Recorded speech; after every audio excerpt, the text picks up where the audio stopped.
Yo, how are we doing, everybody? So today I'm making a guide on the Anihal fight. So this boss fight, the Beastmaster boss fight, this one is pretty ridiculous. I know I said a couple videos before that I hope the boss fights just keep getting more difficult one after the other. And so far that's entirely held true. This boss fight is pretty ridiculous. So let me go ahead and show you guys what I decided to do for this one. So for this boss fight, I am going for a white mage, a vanguard, a black mage, and a monk. Pretty much the same layout I've been using for a little while now. Like, I would say that you can definitely go for two black mages here. Two black mages I think is pretty viable. It's just a little difficult because your HP is going to be on the low side, and I think fighting some of the monsters might be a bit more difficult. But yeah, the boss fight, or the boss herself, she counters physical attacks, so yeah, understandable. Do make sure you're leveled up. Like with Vanguard, I love the Gift of Courage. It definitely makes things quite a bit easier, being able to get extra BP, give that to like my healer so they can get extra heals out. With my Black Mage, I'm pretty much using the same stuff as before. With my Monk, I did get Invigorate, which increases damage. I got the Tortoise Kick so I can hit through defaults. But yeah, not really necessary. Just, you know, nice to have. You know, being at a proper level is good. Level 12 is where I have everyone. I definitely would say like level 12 is probably like a good minimum recommended level. Obviously you can be a little bit higher and it might make things just a little bit easier for you. Very importantly though, before you fight the boss, there's an item you can get in Savalon. It is the, what's it called? Oh yeah, it is called the White Veil. The White Veil, very, very important. This item, it allows you to completely resist silence. The boss will be casting silence a lot. It is a spell that stops casters from casting spells. So if you want to have, you know, the white mage, black mage like me, or you want to do multiple black mages, make sure they all have a white veil on, or you're going to have a very, very bad time. Alright, that aside, let's get into the actual boss fight. So, for this boss, we have 4 enemies here. It's not too bad, I think, like, at first. Like, it definitely is brutal if you're not properly equipped. Like, your equipment is lacking. If you are not the recommended level, you'll definitely take a lot of damage. But as long as, you know, you have your defense and HP at a nice amount, it shouldn't be too bad.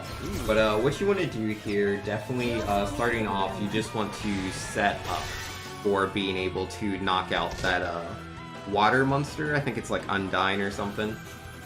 But yeah, that monster, it can heal. It can heal everyone. So you don't want to deal AE damage, you want to focus down the target, and the target you want to focus down is that healer.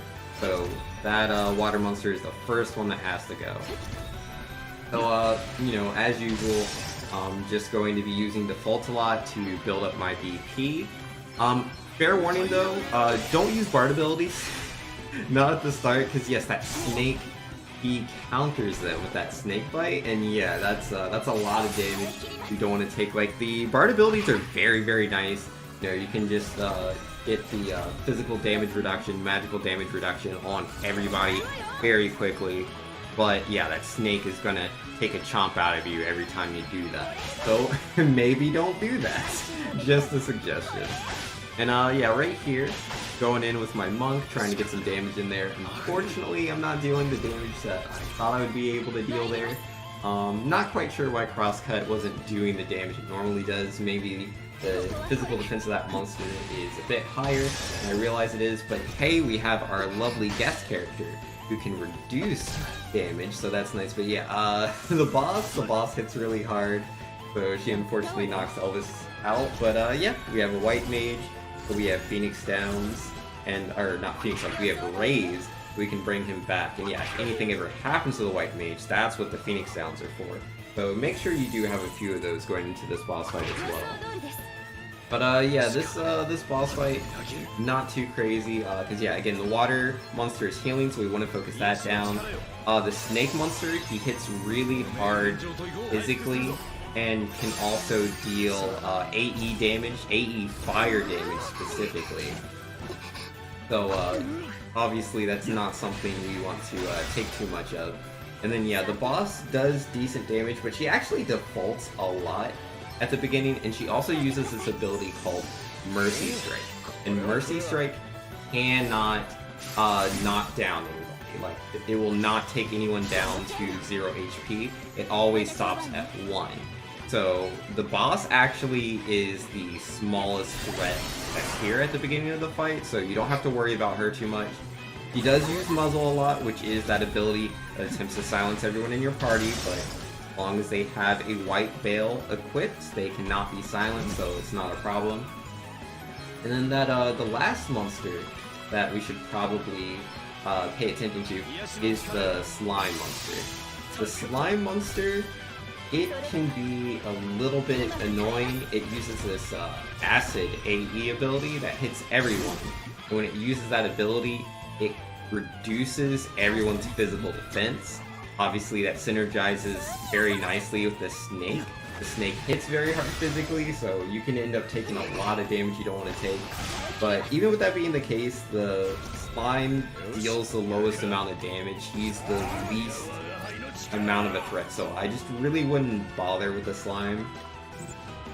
He can also cast Blizzard. The Blizzard can hurt. I think that deals probably about like 400-500 damage if it's a single target. And I think it deals, or actually that's probably too much. And then the AE, I think it hits everyone for about 100-200. So yeah, it is painful, but the slime typically, he uses acid. His physical attack, where he just hits one person for generally about 200. And yeah, he defaults a lot.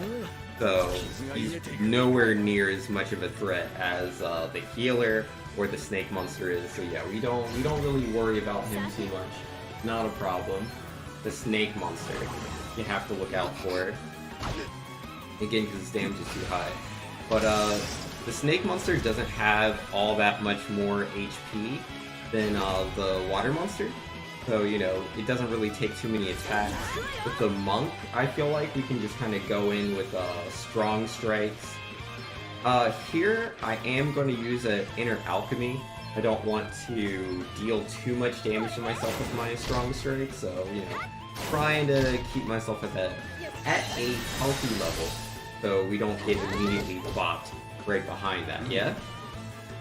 And then, if their HP is low, as always, you know, don't be afraid to dip into the red.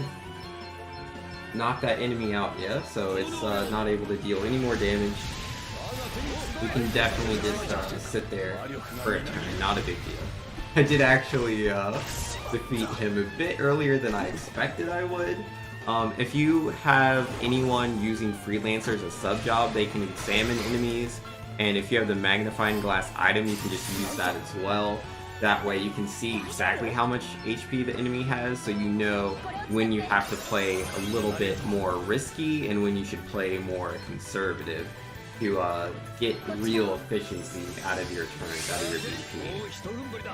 And then yeah, with Glory of my Vanguard, I really like the fact that I have that ability that allows me to gift BP to other teammates. That helps for when they do go into the red, we're able to recover back from that. Very, very useful. But yeah, Snake Boss, definitely, or not the boss, but the Snake Monster, definitely not a big deal. Once we knock him down, it's just a Slime Monster and actual boss. This is a great, like, transitional period. This is where you want to heal up, this is where you want to buff up, this is where you want to default and get your BP up. Because the Slime Monster, not going to be dealing a lot of damage. The boss herself, she's going to be pretty chill. Like, again, she uses Muzzle a lot, which is basically useless as long as you have those white veils equipped. So yeah, like, definitely take advantage of this transitional period.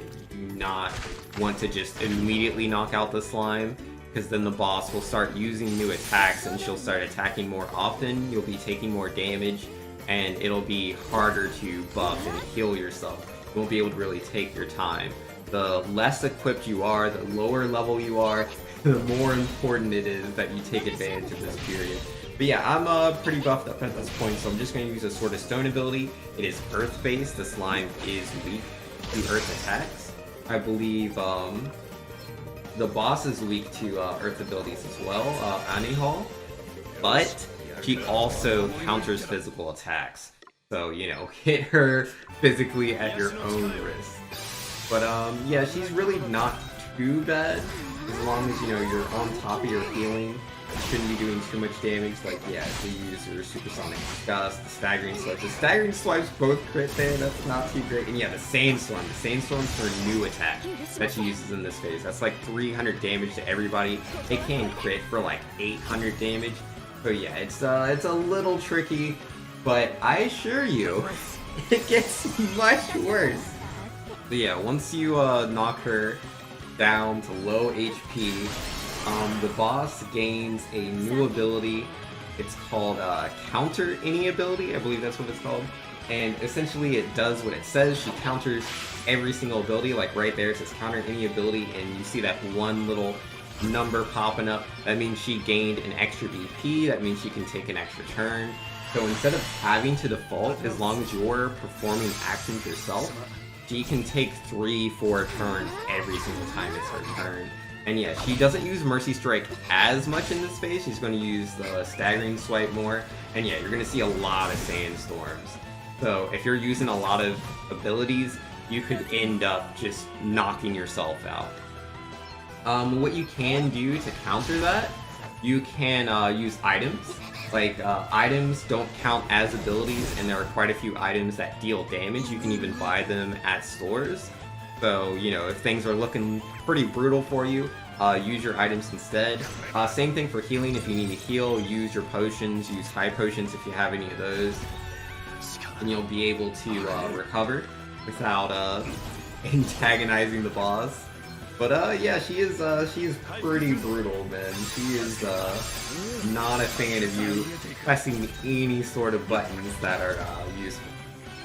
Oh, I forgot to point out something I would like to mention is the Sandstorms. They deal the 300 damage to everybody, but they don't deal damage to Gloria. And the reason they're not dealing damage to Gloria is because I have the Gaia Shield.